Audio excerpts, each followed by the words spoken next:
Que las palabras de mi boca y la meditación de mi corazón sea agradable a ti, Señor, nuestra roca y nuestra salvación. Amén. Bueno, muchas gracias, Rubén, por esta mañana, por la forma en la que nos estás ayudando a ponernos en presencia del Señor y con esa alegría tuya. Y gracias también por la invitación a poder compartir con vosotros en este día de domingo. Es siempre para mí una alegría poder estar aquí con vosotros y esperamos venir con más asiduidad de lo que hemos hecho últimamente, que hemos estado un poquito también con la salud regular. Muy bien. ¿Hasta cuándo nos vas a tener en suspenso, en duda, esperando? Si eres el Mesías, dínoslo abiertamente. Esa es la pregunta que le hicieron los judíos a Jesús en el pórtico del templo. ¿Sí? ¿Me echo más atrás? ¿Más adelante? No hace falta. Está bien. Vale. Muchas gracias.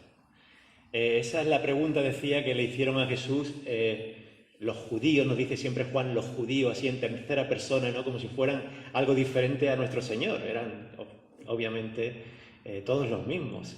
Pero estos judíos quizás que tenían un poquito de más reticencia a aceptar el mensaje, le dijeron en el pórtico del templo, una tarde de invierno, lo cual hay que imaginárselo porque en el clima en el que estamos ahora moviéndonos, pues es un poquito diferente. Durante la fiesta del Hanukkah, de la dedicación, la fiesta de las luces, que se celebra en torno también a nuestra Navidad.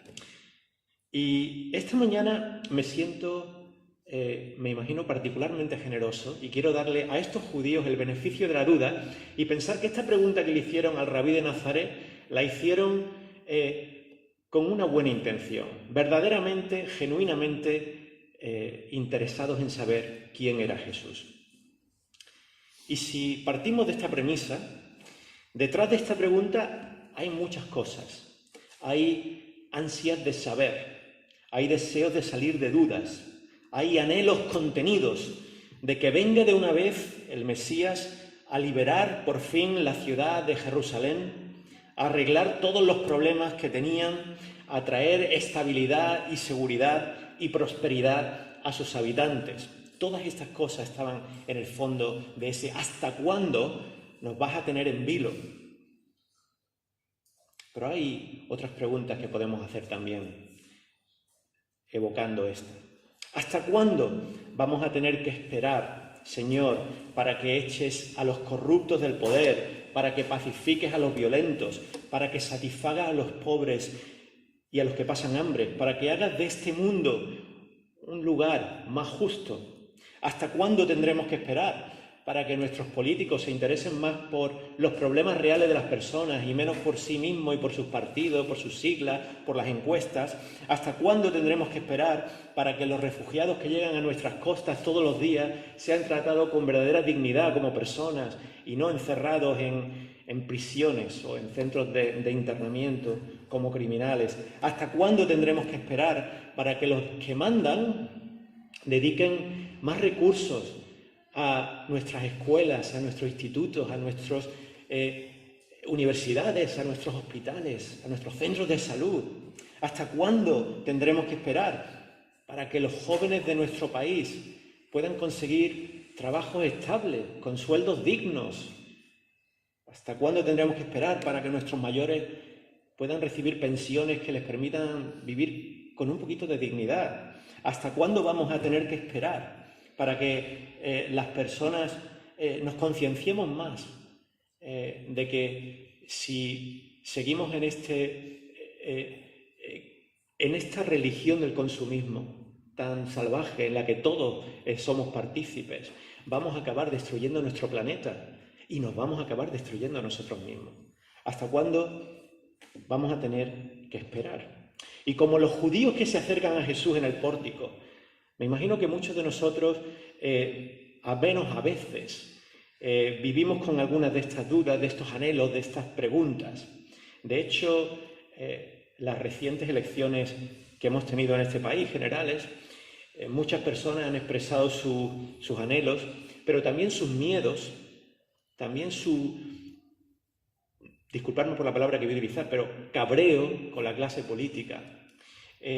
votando en diferentes sentidos. Hermanas y hermanos, en el Jerusalén o la Jerusalén de principios del siglo I, los judíos esperaban, como ya sabemos, que llegara un Mesías, pero un Mesías tipo León de Judá, un Mesías que fuera un líder ungido por Dios, que viniera a dar una especie de golpe de Estado militar y limpiara totalmente a Israel de la corrupción, de la ocupación extranjera y trajera paz y estabilidad. No esperaban un Mesías tipo cordero, tipo animal o víctima sacrificial, como se ofrece en la visión del libro del Apocalipsis que hemos escuchado esta mañana. Y de ahí la pregunta, ¿hasta cuándo nos vas a tener en suspenso? Dinos de una vez por todas si eres el Mesías. Hasta este momento, en el Evangelio de Juan, Jesús ha dicho muchas cosas sobre sí mismo. Nos ha dicho que Él es la fuente de agua viva en el capítulo 7, versículo 37. Nos ha dicho que Él es la luz del mundo en el capítulo 8, versículo 12. Incluso en este mismo capítulo, un poquito antes, se nos dice que Él se refiere a sí mismo como el buen pastor. Todas estas imágenes que utiliza, o metáforas, lo que evocan son, en realidad, referencias a Dios, a Yahvé, a Jehová, en la Biblia hebrea. Por tanto, ya nos está diciendo cosas sobre sí que van bastante al fondo. Pero nunca, en ningún momento, hasta este punto, se ha declarado a sí mismo como el Mesías. Tan solo hay una referencia, si recordáis, en el capítulo 4, con la samaritana, cuando tienen esta conversación tan interesante en el pozo, y ella vuelve a su pueblo y le dice a todos sus vecinos, venid que he encontrado al Mesías. Él nunca lo niega, pero no sale de su propia boca. Y aquí, en este capítulo, tampoco lo dice. A esta pregunta que le hacen, la respuesta que da Jesús, en su estilo rabínico y poco directo, es una respuesta con tres afirmaciones o con tres claves, ¿no? sobre quién es Él. Por un lado les dice, esta es la primera clave que dice, bueno, me preguntáis si yo soy el Mesías. Mis acciones, le dice Jesús, hablan por mí. Si queréis saber quién soy, mirad o ver cómo vivo. No creáis en lo que digo, sino creed en lo que hago. ¿Y qué es lo que ha hecho Jesús en estos años, hasta este momento? ¿Qué es lo que ha estado haciendo?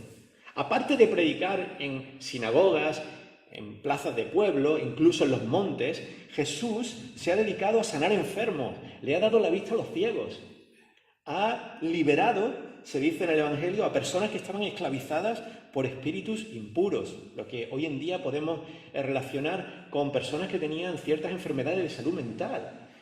Todo esto ha estado haciendo Jesús en este tiempo, incluso, y ya nos vamos a los signos, como dice Juan, más espectaculares, o los milagros más espectaculares, ha convertido el agua en vino, un don que más de uno quisiéramos tener para nosotros, ¿no? Ha caminado sobre las aguas, ha multiplicado panes y peces, le ha dado de comer a las multitudes. Todo esto ha estado haciendo Jesús en estos años, no ha perdido mucho el tiempo. En fin, cuando llegan los judíos en el templo, en el pórtico de Salomón, y le preguntan, Jesús le dice, mirad, las obras que hago en nombre de mi Padre son las que me acreditan. Mis acciones hablan por mí. Si queréis saber quién soy, simplemente miradme. Soy un libro abierto. Lo segundo que le dice Jesús a ellos, en este contexto, y aquí vuelve a utilizar esta imagen tan bonita pastoral, ¿no? del pastor, es referirse a sí mismo con un título que ya en la Biblia hebrea, en el Antiguo Testamento, se le daba específicamente a Dios. Yo soy el buen pastor. Y nos habla de rebaños, nos habla de ovejas, nos habla de escuchar voces, nos habla de reconocer su voz. Mira, en los 8 años que Guy y yo nos tiramos viviendo en Sierra Nevada con esta casa de espiritualidad que muchos sabéis que tuvimos durante los últimos 8 años, de hecho, una de las experiencias más bonitas que teníamos era cuando llegaba octubre y empezaban ya las nieves a caer en la parte alta de la sierra de Sierra Nevada. Nuestra casa estaba a 1100 metros de altura y por tanto la nieve no llegaba, pero había mucho pasto. En la finca donde teníamos la casa había mucho pasto. Y sobre octubre siempre teníamos una muy bienvenida visita de José, que era un pastor a la antigua usanza. El hombre tenía ya más de 70 años, sigue vivo, con más de 70 años se recorría todos los días, de forma religiosa, entre comillas, 20 a 25 kilómetros a pie por esas montañas con su rebaño de unas 500 ovejas. Y a nosotros nos encantaba que llegaran a nuestra finca, porque teníamos una finca de olivos y de repente esta finca verde de olivos se convertía, que parecía aquello la pradera de Heidi, ¿no? de los Alpes, con los cencerros, con la con los olores que traen también las ovejas. Pero una de las cosas más curiosas para nosotros sobre José era la relación que él tenía con sus ovejas. Y es que aunque no les diera un nombre, a cada oveja le pusiera su nombre, ¿no? Sí que las conocía a cada una, os digo, a cada una a la perfección. Y en vez de nombre lo que le ponía es apodos. Entonces, si había alguna, se las conocía bien, aquellas que eran un poquito más comilonas, le llamaba las glotonas, esas, ¿no? Aquellas que eran un poquito más testarudas, le llamaba las cabezonas. Esa es una cabezona, esa, vas a ver tú cómo no la deja la otra comer, ¿no? O si había alguna que era un poquito más atrevida y se lanzaban por los terraplenes, pues también las conocía y siempre tenía cuidado de no dejarlas. A esas le llamaba las locas.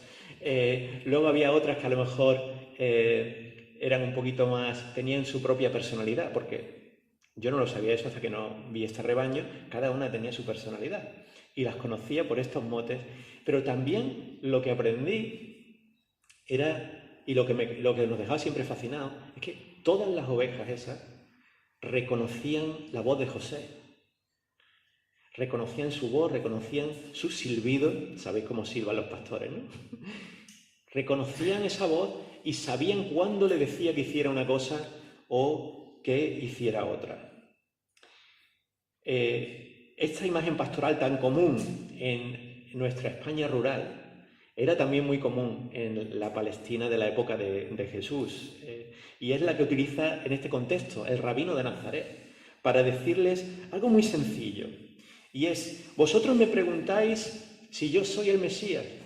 Pues mirad, os voy a decir una cosa, la respuesta la tenéis en mis enseñanzas, en mi voz, en mi silbido.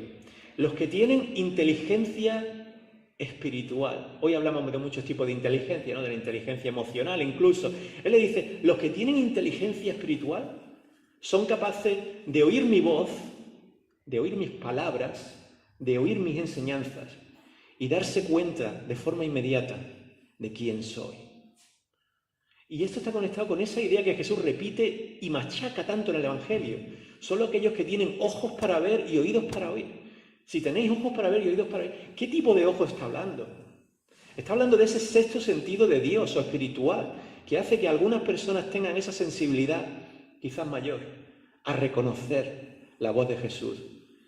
Y a veces es frustrante cuando queremos compartir con otra persona este mensaje de vida y de esperanza del Evangelio, de buena nueva del Evangelio, y nos encontramos con que no hay una receptividad, ¿no? Y al fin y al cabo lo que nos queda es orar y encomendarle al Señor a esas personas para que esa inteligencia espiritual se despierte, ¿no? en ellos. Jesús le dice, los que tienen oídos y ojos para ver, los que tienen ese sexto sentido, oyen mi voz y reconocen perfectamente, rápidamente, quién soy. Y dice, pero para que no os quede ninguna duda, os lo voy a decir con claridad. Y aquí es el tercer mensaje, la tercera clave que dice en este punto.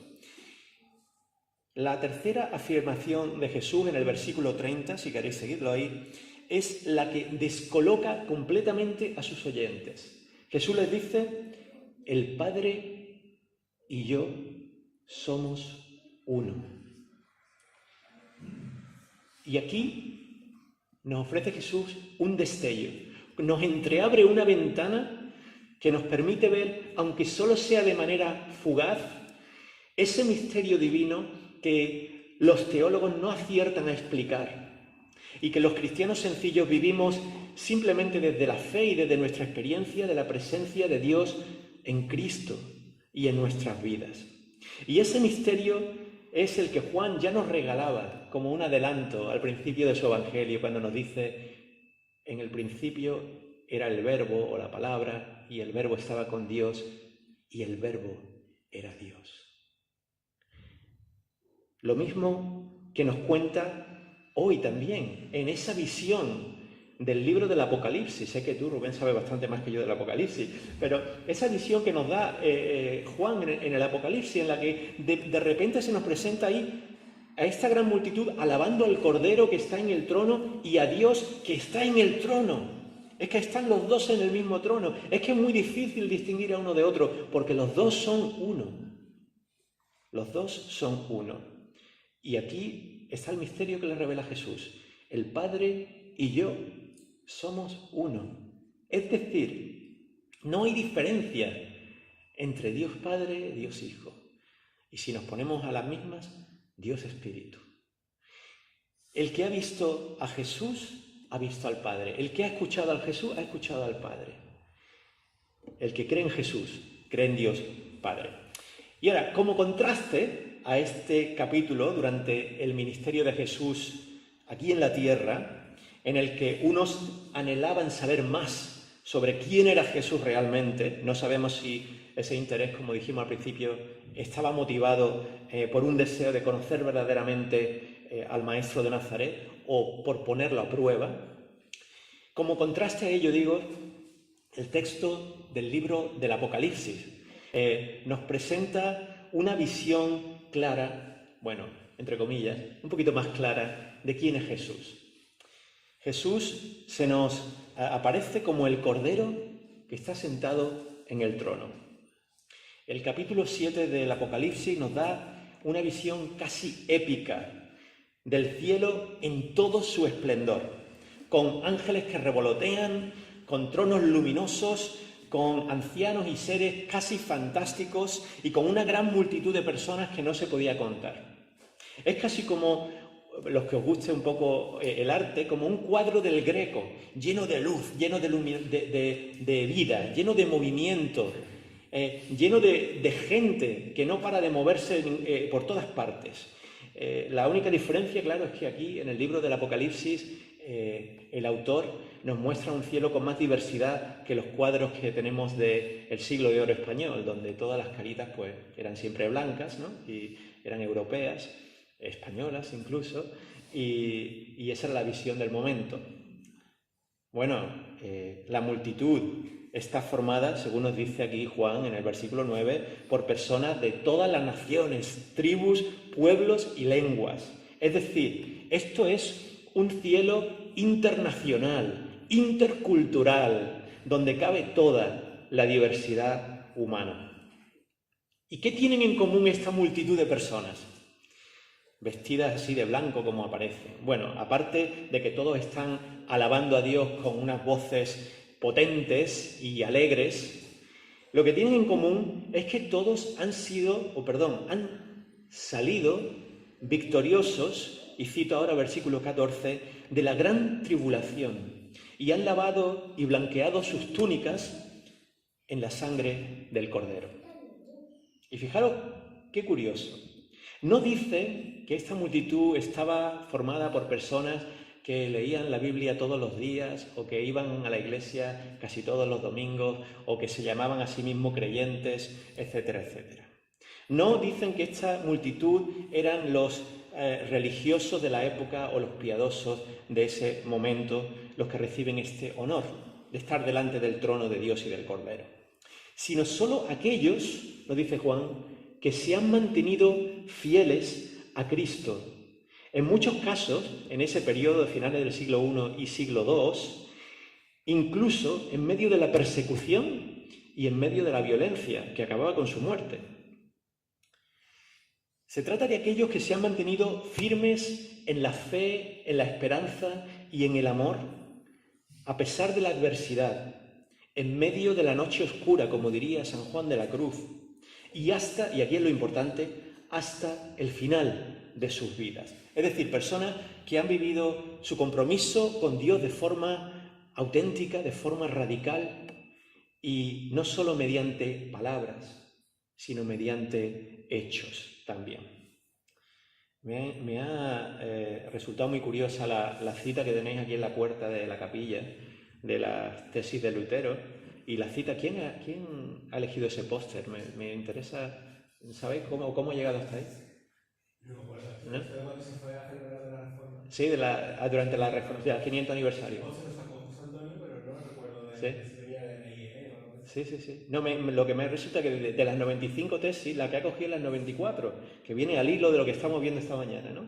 Dice, una de las cosas que escribe Lutero ahí es menester exhortar, estoy leyendo textualmente, la 94 tesis, es menester exhortar a los cristianos de que se esfuercen por seguir a Cristo, su cabeza, a través de penas, de muertes y de infierno.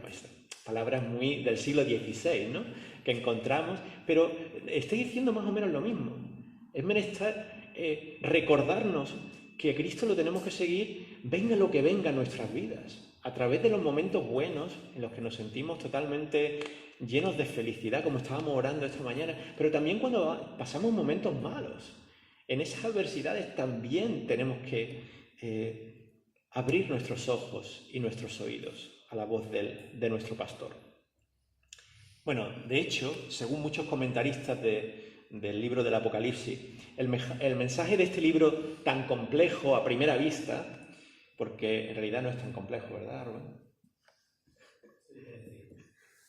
El mensaje de este libro tan complejo a primera vista es bien sencillo y se resumen en dos mensajes principales. Todo el libro del Apocalipsis, cuando volváis a leerlo otra vez, intentad leerlo a través de estas lentes, ¿no?, de estas gafas, de estos dos mensajes centrales que tiene el libro. El primero es el que dice que solo aquellos que permanecen fieles hasta el final serán salvos o se salvarán.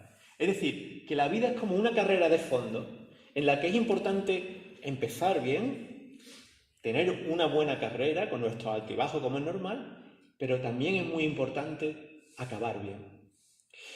Ese es el primer mensaje.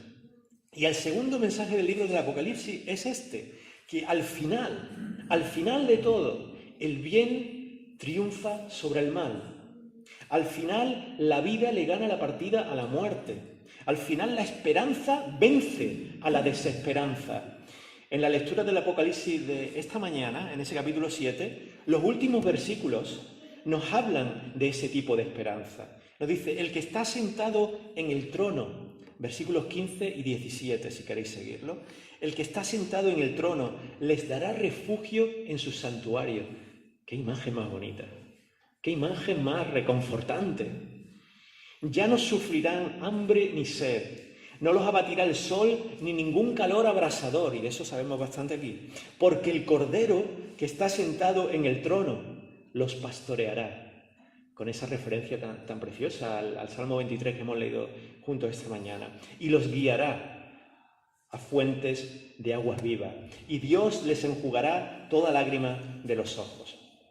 Y a mí esta cita del capítulo 7 me recuerda, me evoca, pero de forma instantánea, a esa otra cita del final del libro del Apocalipsis, en el capítulo 21, versículos 4 y 5, cuando nos ofrece esa misma visión de esperanza del futuro. Dice, Dios enjugará, capítulo 21, versículo 4, Dios enjugará toda lágrima de los ojos. Ya no habrá muerte, ni llanto, ni lamento, ni dolor, porque las primeras cosas, es decir, el mundo que conocemos, habrá dejado de existir. Y el que estaba sentado en su trono dijo, mirad, yo hago nuevas todas las cosas. Yo hago nuevas todas las cosas. Hermanas y hermanos, en estos momentos en que vivimos hoy en día, donde la desconfianza y el hartazgo con la corrupción de unos o con la falta de credibilidad de otros hacen que nos volvamos cada vez más cínicos con el mundo que nos rodea, y a veces es inevitable, o que lo veamos todo negro, o que perdamos la esperanza en que las cosas pueden cambiar en estos momentos de incertidumbre, de fragmentación por todos lados, por todo nuestro alrededor, de nuevos nacionalismos, de crisis medioambientales en el planeta por nuestro propio maltrato a la tierra, por el consumismo salvaje que hace que llenemos los océanos de plástico, entre muchas cosas. En estos tiempos, el mensaje del libro del Apocalipsis vuelve a tener una relevancia radical para los cristianos. Y hoy más que nunca lo que nos dice es que no solo otro mundo es posible, este cliché que a veces escuchamos, ¿no? No solo es que otro mundo es posible. El libro del Apocalipsis lo que nos dice es que otro mundo ya está de camino. Y ese mundo está de camino porque es Dios el que está sentado en el trono, el que ya está haciendo nuevas todas las cosas. Desde ese presente eterno de Dios que conecta con nuestra vida temporal aquí y ahora. Jesús, con su triunfo sobre la tumba, con su nueva vida tras la resurrección, nos invita y nos anima y nos empodera con su Espíritu Santo a ser personas que trabajan con Dios como colaboradores, co-trabajadores, a transformar este mundo en el que vivimos, a luchar por la justicia, a preocuparnos por los que sufren, a ser generosos con nuestro tiempo y con nuestros recursos, a mostrar con nuestras vidas lo que significa ser hijos e hijas de Dios. De modo que cuando alrededor nuestro escuchemos esos anhelos, ¿hasta cuándo tendremos que esperar para que cambien las cosas? Podamos nosotros con confianza afirmar que Dios ya está haciendo nuevas todas las cosas y que nos invita a cada uno de nosotros a cambiar el mundo con Él a través del amor, a través del perdón, a través de la ternura, a través de la generosidad, a través del escuchar al otro, a través del luchar contra la injusticia, sea del tipo que sea, a través de luchar también y trabajar por la paz en nuestros hogares, en nuestras comunidades vecinales, en nuestro país, en nuestra ciudad. Por tanto, y acabo ya con esto, mi oración para nosotros en este domingo de mayo es que Dios nos llene de su Espíritu, nos dé abundantemente su gracia para que seamos o continuemos siendo cristianos que escuchen su voz y la reconocen, que tienen oídos para oír esa sutileza espiritual de su mensaje. Cristianos que viven desde la esperanza y no desde la desesperanza, que a veces es la tentación que todos tenemos.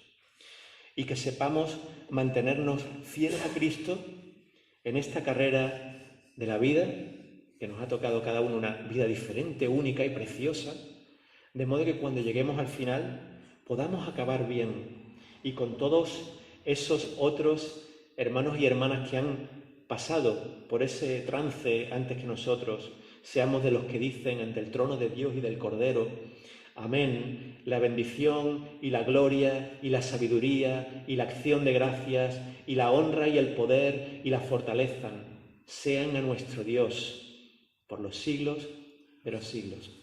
Amén.